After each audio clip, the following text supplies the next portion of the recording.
কে তুমি? কুমির কোথায়? আমি ওই কুমির।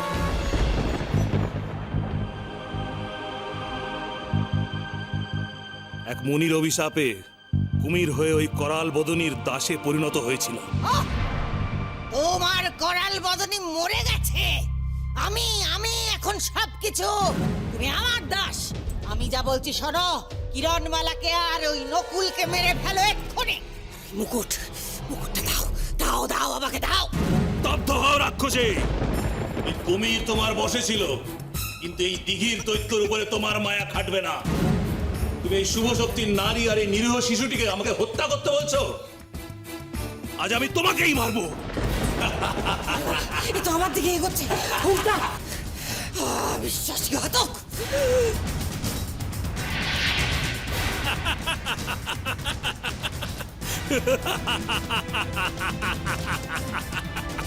দিঘির দৈত্য,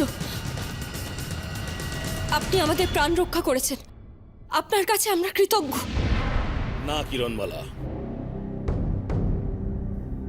আমি তোমার কাছে কৃতজ্ঞ। একসময় আমি মানুষ, জীব জন্তু নির্বিচারে হত্যা করেছিলাম। এক মুনি ক্রুদ্ধ হয়ে আমায় অভিশাপ দিলেন।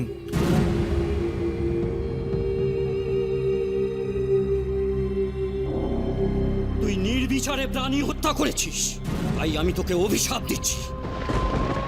আজ থেকে তুই এই দিঘিতে কুমির হয়ে থাকবি। যদি কেউ শিকার ধরে এনে তোর মুখে দেয়, তাহলেই তুই খেতে পাবি, নচেত অভুক্ত থাকবি তুই। আমাকে আমাকে ক্ষমা করে দিন মুনিবর, আমার ভুল হয়ে গেছে।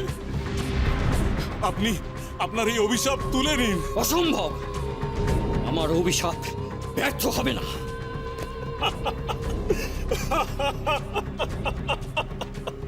শুনে রাখ, আমার অভিশাপ খণ্ডন হবে তখনই যখন কোনো শুভ শক্তির নারী তোর উদরে প্রবেশ করে তোর অন্তরকে স্পর্শ করবে।